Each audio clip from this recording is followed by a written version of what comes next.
Hey, welcome back to the Slots with Shawn podcast. I am Shawn, your host, and today I am joined with the Big Jackpot, aka Raja. How you doing, man? Good. How you doing? I'm doing so well. Why don't you give the folks a quick introduction of who you are?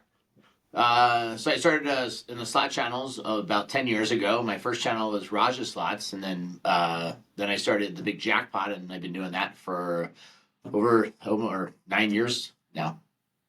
I did not know you had a different channel first. That's Yeah. amazing. What was the transition for? Well, the original channel was started by a girlfriend I was dating at the time, and then when we broke up, I started the Raja Slot channel, and then years later, she gave me the channel.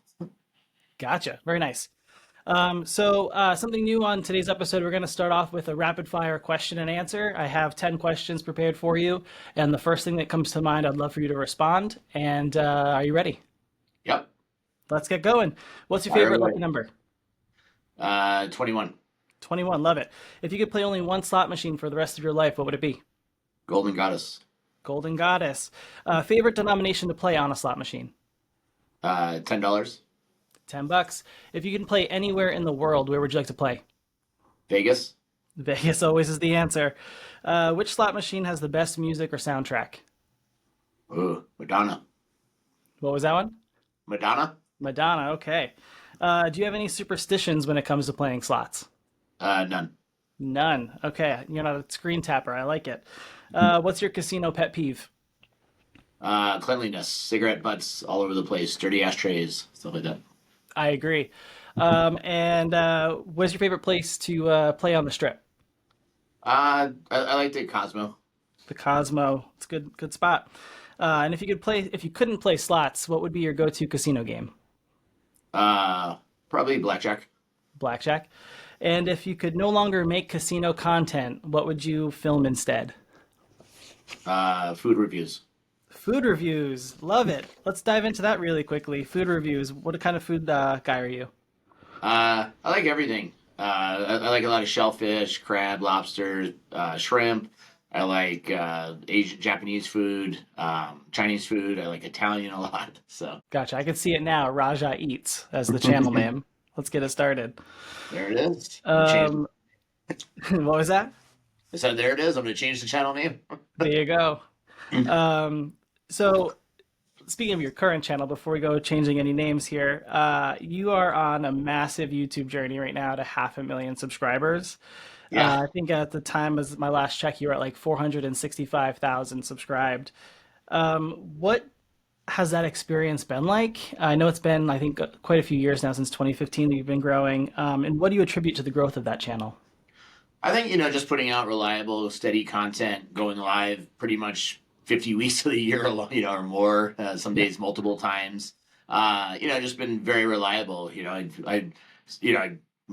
week after week, we keep showing up and, playing live and stuff. A lot of people only go live, once a month, or they Mm. get paid from YouTube or Facebook. Um, but I think just being reliable and always having content and always being out there having events, a lot of travel, seeing different locations, stuff Mm. like that.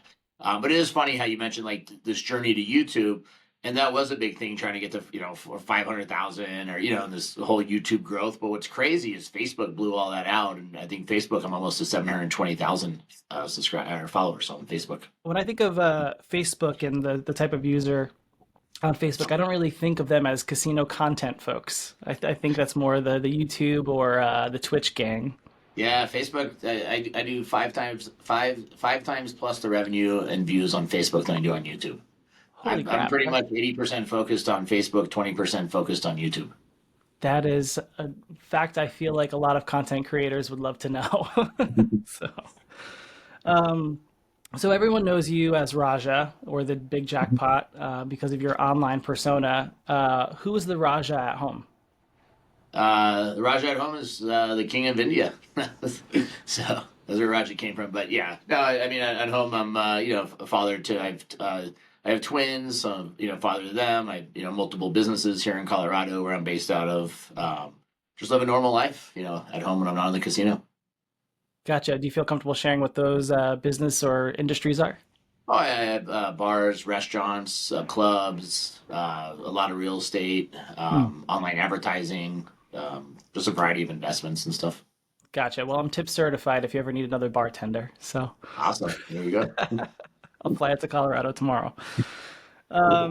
As you approach that 500,000 subscriber threshold on YouTube, do you have any plans for special content or any collaborations that you want to bring for your audience? I don't know, maybe as it gets closer, based on how slow YouTube grows, I may not hit the 500,000 until 2025. So I have plenty of time to worry about it. I think last month I got like 7 or 8 thousand new followers on YouTube. So Hmm. uh, on average, I get like 3, 4 thousand subscribers a month. So like I said, YouTube. I'm not. I haven't been focused on YouTube for the last couple of years. I've been Hmm. all focused on Facebook. Well, everybody's been chasing YouTube algorithms and YouTube, fame. I've been on Facebook just crushing it. You mentioned the how long it took to get to the 464,000 that you have currently, but you have a very, very impressive 221 like million view count though on YouTube. I don't know if you know that. Um, how do you keep your audience engaged? Like I know you said you go live, but like what about your videos do you think attract people to stay and You, consume that yeah, content? I was never like Mr. Personality, outgoing guy. I was always an operations person. I know how to make a lot of money running a business, not Mm, being the front person of the business. So the whole YouTube and social media stuff I kind of stumbled into. It was never what I was looking for. I'm more of a shy person, and I mm, mean, it's taken me, almost 10 years to be able to, have a comfort level and, having 300 people in a crowd and hosting them and, getting on stage, and that it was never really what I was looking for. So I think a lot of it was probably the right time, right place when I got into this. mm, I don't think if I was to just start, well, a couple of things. If I was to just start playing like I playing now, 10 years later, I don't think it would work. It would be very tough just because there's so many people doing it. When mm, I started doing it, there was really no competition. Most people weren't betting more than a few dollars. Honestly, there wasn't really any machines that were more than $100 to spend 10 years ago. It's really in mm, the last 5 or 6 years where all this, $250 Dragon Links and $1 million stuff and, $2,500 Dragon Links, $1,000 spins. There's a few machines, for $1,000 and top dollars, but nobody was, I mean, you can only watch top dollars so many times on YouTube in a row. Even at $1,000 a spin, it would get mm. old. So it wasn't really until recently, and now I just saw the other day, Prosperity Link at the Cosmo goes up to $9,600 a spin. I mean, it's just insane. It's because they know Yeah, you're there. like, all these machines, like we never had, if you think back, pre-COVID, 2018, 19, Dragon Link, there wasn't any game really in the casino above $50. All Mm, the Lightning Links were $25. Now they're, 250 to 1,000. It's mm, crazy. It's crazy in the last couple of years how everything changed. And it's a shame that the government hasn't kept up with it with, jackpot rules of, $1,200. If you're mm, betting 5,000, if you're betting $9,600 to spend, even if you get, two symbols that could pay 1,500 bucks. It's when I did the five thousand mm. dollar spins on Black Widow. The biggest jackpot I hit was $16,000 out of 50 spins, but I actually had about 20 jackpots because I would hit like two girls, two widows in a Mm, line, and that paid $2,000. It's a jackpot.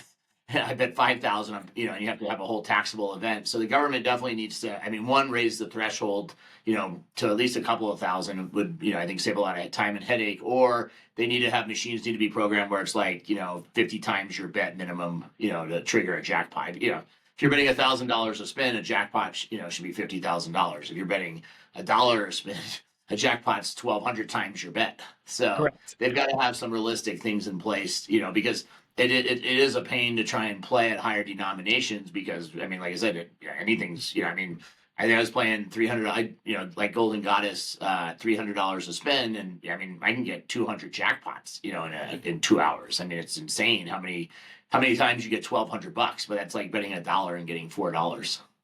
Exactly. And I think I was just talking with Ethan from Slots to Be Frank on the last episode about measuring in multiples because people are like, oh my God, that's a $16,000 win. I'm like, yeah, but he bet $1,000, not you specifically, Yeah, but that person bet $1,000. So it's only a 16 multiple. Like, it's yeah, not that fascinating to me. Like, show me the yeah. $1,000,000 hit on $1,000, and Yeah, I that think a kind of lot of people equates when to they're what I watching, play. like, yeah, most of the people when they're watching, especially the live shows and stuff, I think they are like, oh my God, Raji, how do you win Mhm. so much? You never lose. And I'm like, actually, I lose 8 out of 10 times.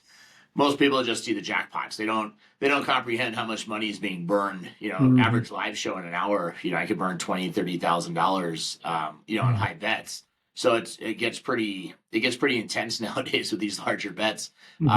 And like I said, people don't realize that, they're, small wins. And of course, then you have those people in the chat, Raja, why aren't you, you just won, you just bet $300 and you won 1,200. How much are you tipping the slot attendant? It's like, I will say I know that the government hasn't caught up yet, but I'm glad that casinos have, at least with fast pay. That definitely makes it a yeah. lot easier at certain resorts. So Yeah, you can't even like when you go to casinos that have the higher denom machines but don't have fast pay, you can't even attempt to try and play. it's brutal. I'm located here in the Northeast in the U.S. and I went to a local casino in Rhode Island this past weekend, and they have the most, it's a Bally's resort, so I should have known better, but they have the most asinine rules of like, if your slip is over $500, you can't cash it out at a little kiosk. You have to go to the cashier. If you get a hand pay, someone comes and resets your machines and acknowledges your hand pay, but then you have to go stand in line at the cashier to get your hand pay. It was so mind blowing to me that this is how they treated people that were coming to the resort. It was just so weird. Like, Yeah, I know. I mean, I've been on some Indian casinos. I mean, the people mm, are always friendly, but yeah, some of their policies and yeah. how they do things. I was at one where it was like a two-step process. They came over to that when you hit a jackpot, they'd come over, fill out the paperwork on the machine. Usually, that's when they would reset it. They didn't reset Mhm. it. Then they left. Then they came back with the form you would sign. Then they had to go back to the cage to get your Oh money. I mean, it God. was a 15, 20 minute process, and I had like 12 jackpots lined up. I mean, and especially like when we're filming our daily content. Hmm. And I mean, like a lot of the smaller channels don't experience this because if you're betting $1, $5, $10 to spin, and you don't hit jackpots very often, it's not really an issue. But like when we're betting 25, 50, $100 spins, and making a daily video for 30 minutes, and I'm waiting 3 hours Hmm. to for hand pays and to keep starting and stopping filming, and it's rough. Same with Hmm. like when we're live. If I'm in a casino without fast pay and I have to constantly keep moving machines, moving locations, and Hmm. then and it's also hard if I don't have help. When you're dealing with a lot of cash, machines, and trying to track what money you have coming, and then they want you to go stand in front of that machine to get paid, and I'm like, I'm live. I have 4,000 people watching. Now I have Yeah. to walk the casino to this machine. Or if it's busy and I can't get on a machine near the machine, then I'm like, and if you sit there and wait more than a minute or two, you're gonna lose 20% of your audience because obviously I Hmm. don't want to just sit there and wait for 10 minutes while on a slot Hmm. attendant if I'm a viewer. So yeah, definitely a lot of challenges. Mm. And I'm actually surprised to hear that from you. I would assume that when you walk in somewhere, they just have someone waiting to pay you out, Like every other spin is going to be that jackpot, like you mentioned, when Yeah, you're some betting that casinos are high. really, like I said, some that don't have fast pay are really good, where they'll have a slot attendant right there. At least I don't really care about getting the money immediately. I have plenty of money to keep playing when I'm there. It's the waiting. So Mm-hmm. it's if they have a slot attendant who immediately hit a jackpot, resets the machine, and we go. It's not an issue. But yeah, a lot of the casinos, still are very ancient in how they do stuff. Hmm. Absolutely. You mentioned a second ago that I think your highest spin that you admitted to here on the call was $5,000 a spin. Yeah. How do you, I mean, that requires a very specific bankroll, right? How do you bet that high and still maintain this persona of I think you're very approachable. Like when you're on live and you're engaging with your folks that are on the live with you, like I think that you maintain this like sense of relatability. Like how do you bet that high and still maintain that authentic connection to your audience? I think what it is, one is, I mean, I'm not I mean, obviously I have highs and lows of gambling. Everybody does, but I'm also like, I always tell people, don't play with money you don't have to lose. Mm, Be responsible. Truth be told, if I hit a jackpot, for $10 million, it doesn't change my life tomorrow. mhm, I don't go pay off a car. I don't pay off, my kids' college. I don't go pay off, my house. Um, I mean, like I said, I have the emotional highs and lows of it, and when I'm in the mood and I want to gamble, it's fun. But at the end of the day, a lot of times I look at it and I say to myself, is it worth the headache and the hassle? And that's why we've turned this into a business. I have, I don't know, 6, 7 employees here. mm, And we all have different functions. I have an online slot app, the online casino. endorsement deals, the Facebook, YouTube revenue, TikTok revenue, Instagram revenue. So Mhm. you have all these, things out there to make it a business. If it wasn't a business and it wasn't profitable, I wouldn't waste my time on it. Mhm. There's no, from doing this for so many years and having the fans and stuff, it's great. I love the fans, being the fans, but at the same token, I'm playing a lot of games that I have no interest to play because if I don't play them, nobody would watch. Like, nobody wants to see me play. I mean, $5,000 spin, Black Widow, Golden Goddess. Sure, people are going to watch that, but that's also not economically sensible or it wouldn't make any sense to keep doing that 7 days a week in a casino. And even if I did it 7 days, every video was a $5,000 spin on Black Widow. At some point, people would be like, all right. We've watched it now for 30 days straight. Yeah, there's a Can you fatigue. play Dragon Link here? And I like Dragon Link and some of the Lock and Link games. I like a lot of the games with the multiple features and stuff. But like I said, you have just personal games that, probably because I'm a little bit older, those are the games I started out on, in early 2000s when electronic or, more video screen games, came out versus the real games. Like, back in the day, my game was Triple Diamond. I mean, I Mm. would play Triple Diamond all day long.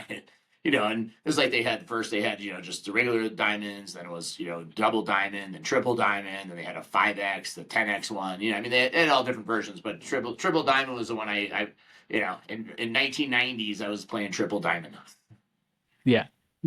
I mean, it's a solid game. Even Yeah, still, it's most still slot out there. tournaments that I go to, they Yeah. still play Triple Diamond. You mentioned a second ago, if you won a $10 million jackpot, things wouldn't really change for you. You would still kind of play how you currently play. But recently, you did win $1 million jackpot on Dragon I did. Link, and Total that shock. came up. What was that?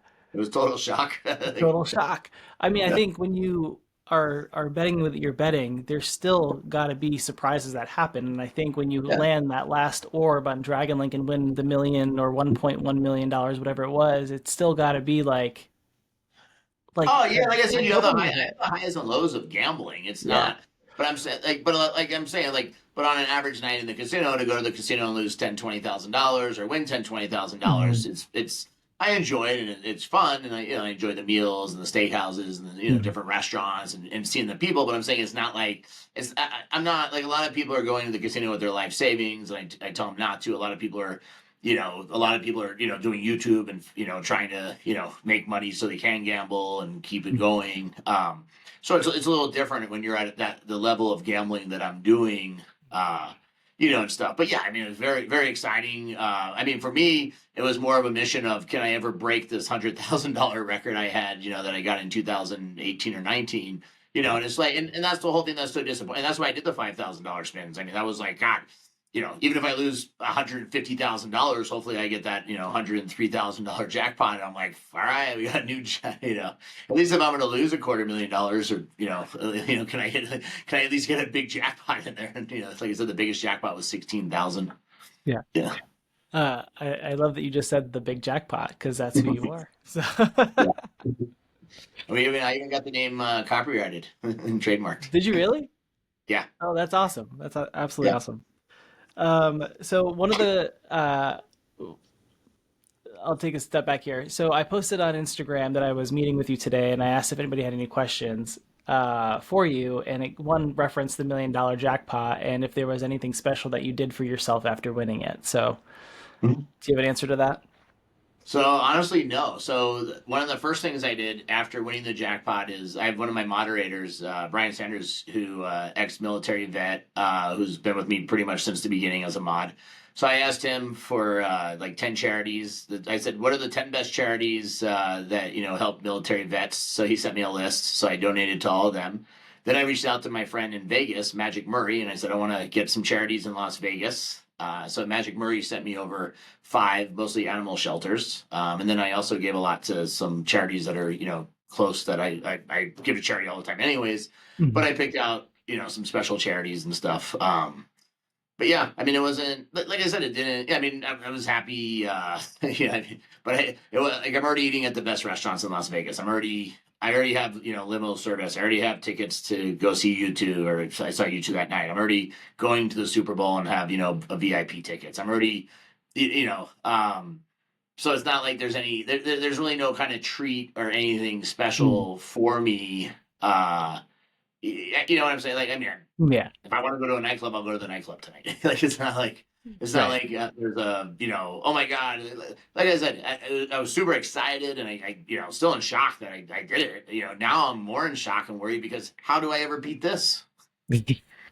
Is there a $10 I don't million know. Dragon Link? 1,000.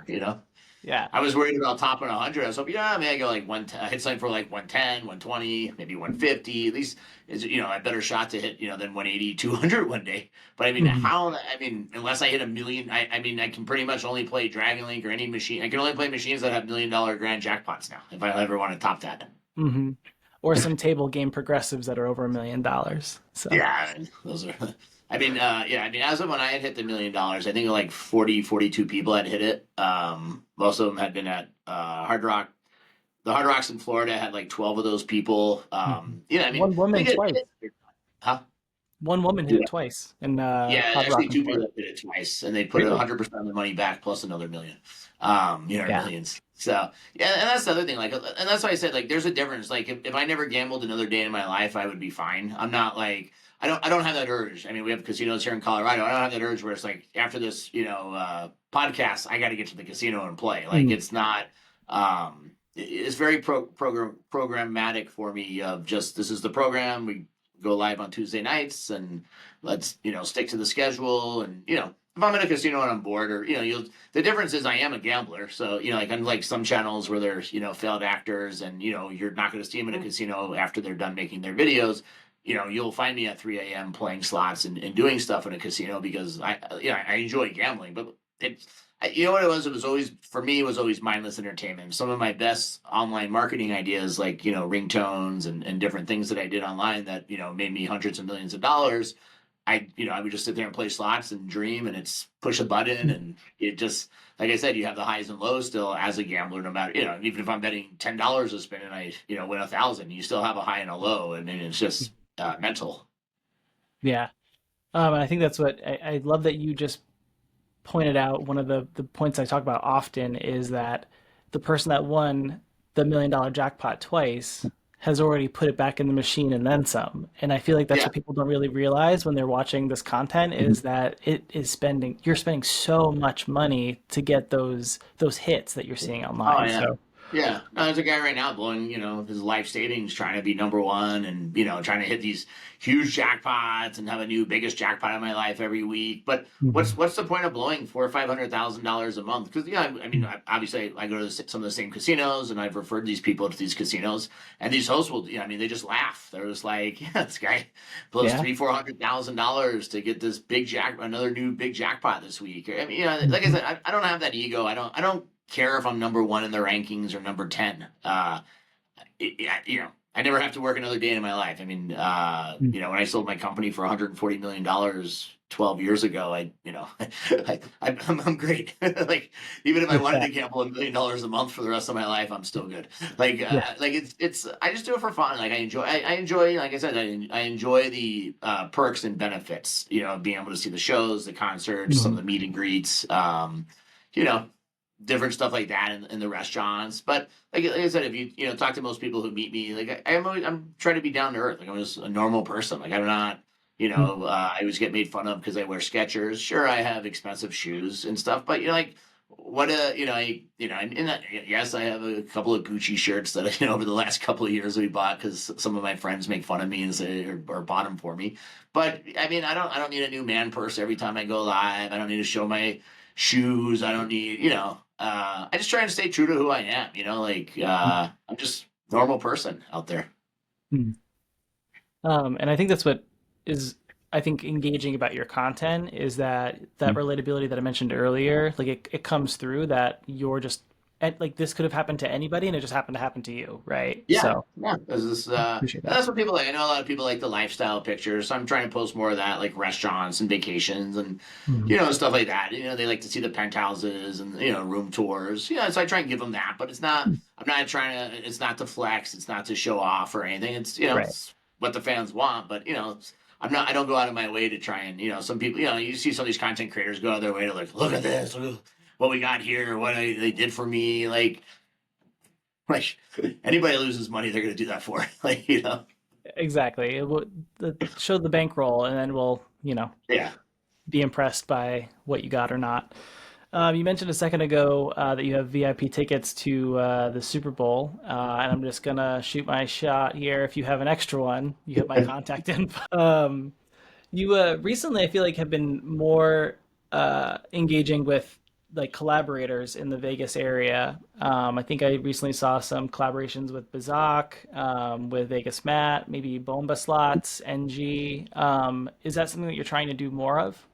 Well, I've collaborated with like Genji for a long time. I mean, I think the first time we collaborated together, he was in a wrestling mask in like 2018, because he had like less than 20,000 subscribers and wasn't showing his face until he hit that. But yeah, no, I mean, I've always collaborated with different slot people and stuff. But yeah, I have a good time. Like me and Genji and Mr. Mike. I mean, it's just a total shit show when we're playing and having fun, especially our losing group pulls. Yeah. And stuff. But yeah, no, we have a great time. And of course, when Bomba comes down to fix up my hair and stuff, it's even a better time. Enjoy my collaborations with Vegas Matt. I actually worked. People don't realize I've known Vegas. I knew Vegas Matt from early 2000s when he was also in online advertising space, and Mm. was working for my friend's company in New York. So we have a longer relationship than I think a lot of people have known. Or have known with of each other. Bizoke, I just think he's a great personality. I think he's funny. He reminds me of Mr. Mike without the pack of cigarettes every hour. No, but I like collaborating with him and a lot of these channels. Like Hong Kong's slots starting out. Mhm. Bonsai Yama reviews. Sometimes the Beans slots have been with us. Laura Miles slots. I like to call her LSD slots instead. Get her worked up, but I don't like I said. I'm not. I'm always happy to collab and do stuff, or like I said, I don't have that ego where it's like all about me. Or Mm. some people have that ego, or how some people it's like they just gave somebody a couple of $100 to play with. The whole world needs to know about it. Somebody just tipped somebody at $500, $1,000. The whole world needs to know about it. I have to do it live. Because I'm so great. Like that's why I said like when I hit the $1 million, I didn't post anywhere about the charities. I didn't tell Mhm. anyone. I actually went to a lot of my favorite restaurants and places I ate, and gave those people extra money. People were like, "How much did you tip the slot attendant?" I'm like, "Well, first of all, the slot attendant didn't do anything for me. The management, came over and took care of everything. Right. Right. And I gave the people working that night, I don't know, $800, $1,000 or whatever it was. But it was like people, like, you didn't give them like $10,000, and I'm like, why? I don't know any of them. I've never met them in my life. They didn't do a single thing for me. Mhm. But yet, the restaurant I eat at 3 times a month, or like that, waitress or waiter is always on top of it. It's giving me great service. I'd rather give Mhm. that guy a couple of $100 extra. Like, Mhm. why would I give it to somebody I've never met in my life who didn't do a thing for me? And Right. it's like 'cause, especially like with table games, a lot of people are like, "Oh, Raja, you won 3 hands in a row. You didn't tip the dealer," and it's like like I said, you're gonna lose 8 out of 10 times. And I always tell people, like, I walk out of the casino tonight with $100,000. Let me give out $1,000 to those people because they're amazing. But those 8 times that I've walked out of the casino and I've lost all 8 times, I've never had one dealer, one slot attendant say, Raja, you just gave us $1,000 in tips tonight. I know you got your ass kicked. Here's that 1,000 back. Put it on, the roulette wheel on black or red, or Mhm. put it on lucky 70, or black 21. Like they've never said that to me. It's weird, that they have just never come up to me. And what's even sadder, especially it's a lot worse since after COVID is I tip some of these slot attendants, 50, $100, after a big jackpot, and I've never met them in my life, and I still get the same crappy service. They don't Mhm. go out of their way to be any faster for me. They don't go out of their way to do anything. Mhm. So like why that's why some of these people are always so worried about, how much you tip and different things. And that's like I say, like if you bet, $5 or less to spin and you hit, one jackpot every 5 years, yeah, tip $1,000. I don't know, give your whole entire jackpot away. It's a very rare thing. But on average, I'm hitting, if I'm playing high limit machines, like the 300, or like if I'm doing a golden goddess for 4 or 5 hours, I'm gonna have 200 jackpots. Like, Mhm. I mean, it's on fast pay, but if it wasn't, if you had a tip, but even like on a normal night in a casino, I'm gonna have 15 to 25 jackpots in 2 3 hours. Mhm. And even if I give $20 a jackpot, I just give away $500. Yeah. I've never had a casino yet say, you know what, Raja, don't come back here. You didn't tip enough. You Yeah. didn't do this. They all like my business. They're all very happy. And like I Yeah. said, I mean, when people give me really good service, I take really good care of them. When I have butler service that is on top of it and does stuff for me, they're getting a lot of money. When I have, when I'm carrying my own bags around or, can't, my car's late, I can't find stuff, I'm not going to reward them. Mhm. I'm the hospitality business. You get rewarded for great service. You don't get rewarded for, below average service. Mhm. I think even like every industry, there's over tipping happening. And like I love the people that I go to for specific things and I treat them well. They get holiday gifts, things like that. But if I pull up to and I don't want to come off super negative or catty, but if I pull up to a Starbucks and the first thing I have to do is tip you before I can pay, like what Yeah. you did your job. Like Yeah. you didn't No, move the line that's what I faster always for tell me. I Like always tell people, like when I go to like the Cosmo, when you go to like the little convenience store in the Cosmo, it has a tip button. Mhm. I'm buying a bag of chips that's already overpriced for a Yeah. $3 bag of chips that's $7, and now you want a 20% gratuity? I mean, like Mhm. pay your employees, like you're charging all this money. Pay, and same with a lot of restaurants now where they just have the Mhm. auto gratuities and stuff. Of course, service has gone down the hill. Why would you give good service when you're just guaranteed what you're making? I'm all for tipping, but I know like a lot of the people, it's funny in the casinos, and like I said, I'm hitting, I'm actually a couple of jackpots away from 10,000 jackpots. I mean, like, Oh, imagine if really? I if I tipped on 10,000 jackpots, how much money I would have given away. That's a mind-blowing statistic that you just casually threw out. Yeah. Is that since you like first started ever, or just since this channel began? Since I first started, that's what I've had the same accounting person, so they said that they They said would I'm know, right? 2 or 3 jackpots away. This coming, this probably won't air before then, but yeah, this Tuesday night, I'm like 2 or 3. I think I need 3 jackpots. That's fascinating. I love that Yeah, for you. Good luck, man. thanks. Hopefully, I get it. Yeah, I have to keep the jackpot streak alive. I know I have to get at least one jackpot to keep the jackpot streak alive. yeah. Um, Every live stream, so we have a jackpot. yeah, I was say you said a little bit ago that you are live streaming every Tuesday. Has there ever been Yeah. a live stream that you were just sitting in your seat like this is the shittiest content I've ever produced? Like you feel the pressure Oh, yeah, it to get happens something all the big? time, and yeah, it's $50, $100. I mean, obviously, I know if I put enough money in a machine, it's eventually going to do something. Yeah. But yeah, I mean, yeah, you have times you put $15,000, $20,000 in a machine and nothing happens, and finally you get a bonus, and it's Yeah. $1,300, $100 spins, and you're like, One of my last questions for you, Raja, is, with such a large online following, I know we talked a lot about YouTube, Mhm. but, including Facebook, Instagram, all those platforms, how do you navigate the responsibility that comes with being a casino content creator? And are there any specific messages or values that you want to articulate to folks that follow you? Yeah. I mean, it's definitely a lot of work trying to keep content on all the different platforms. You have obviously Facebook and YouTube reward us the best, but we put our short form videos that a video that goes on Facebook that makes me $1,000 goes on TikTok and makes $7.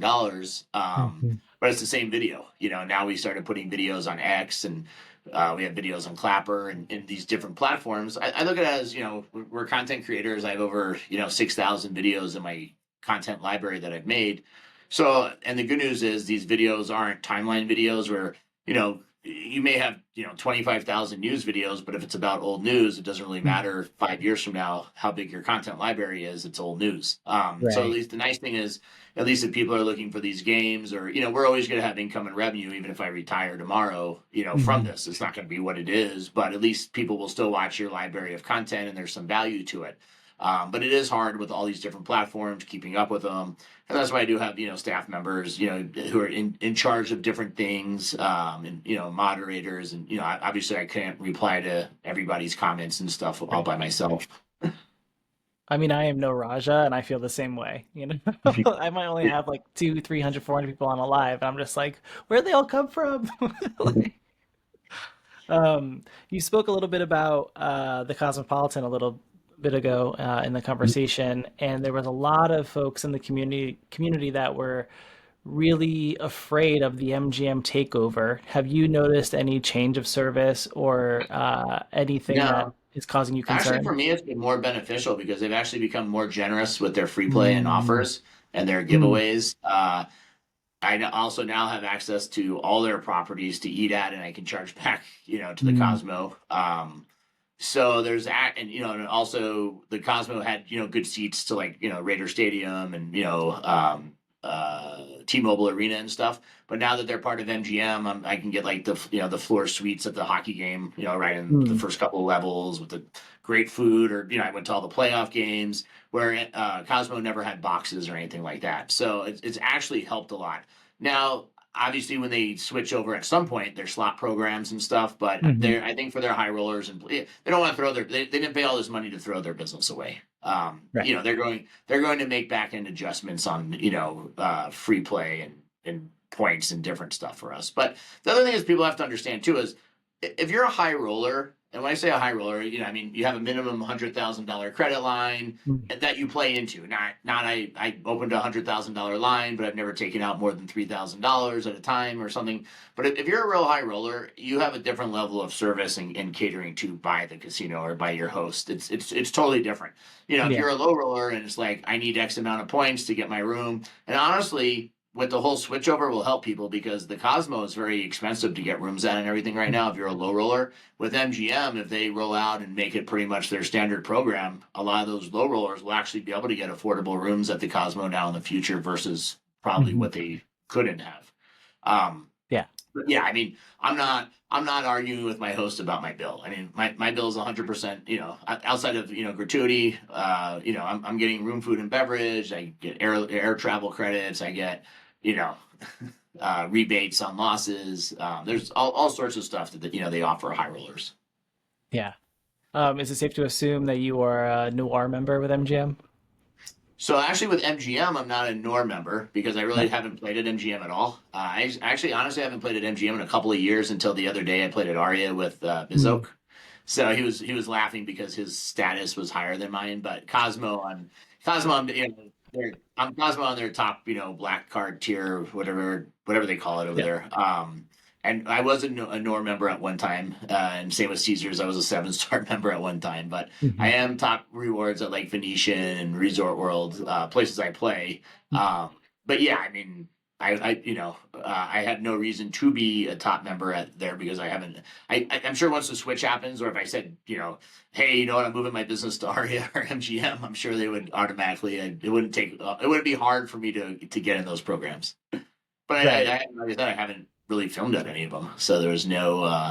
Mm. I was a I was a lost person. Somebody probably, all of a sudden, the other night, I came in and played a little bit, and somebody's eyes probably popped open because I'm, assigned to them 3 years ago. Yeah. I Who's love this that. guy who flew in tonight with 25,000? I absolutely love that a newcomer to the space and a low roller has a higher tier status at MGM properties than Rasha. That's amazing. That's amazing. Well, I think that was the last of my official questions for you. Is there anything that you want to share with the audience that you haven't been asked about? Uh, no, I just, hopefully the audience enjoys watching these slot videos. A lot of work actually does go into them and making them and a lot of time. And you gotta remember it's not the same experience. When you go to the casino, nobody knows who you are. You can just sit at your machine and play. It's a totally Right. different experience now than when you're playing and everybody's watching you and you have that pressure to win or, to hit jackpots and, we always try our best and, also, one thing too, and, I've been one of the first people to film at many casinos. I was the first one ever at Foxwoods, first person at like the Hard Rocks in Florida, and a lot of these casinos that never allowed filming, and a lot of content creators are ruining that for other content creators because of their attitudes, or they Mm. lose $100 and they get hostile, or they f this casino, never coming back here again, and Yeah. why would a casino want that? Or they show everyone in the high limit room. They show dealers. They show employees. They show the cage. They show stuff they shouldn't. And it's it's sad because we work so hard to get permission and do everything right, and a lot of these content creators are online complaining, saying this casino won't let me film, they won't let me do that, they won't, and it's like, yeah, because you don't follow the rules. Right. So so definitely, if you are an up and coming content creator, always ask for permission, try and follow the rules, do things right, ethically, so that it looks good, and don't give these casinos a reason not to want this. It's great advertising and PR for the casinos, but at the same token, it doesn't hold any values. Same thing. If I'm playing a brand new game and I just lost $25,000 and I don't go, this game sucks, I'm never playing it again. I'm like, it's definitely was hoping for a little bit more in this game.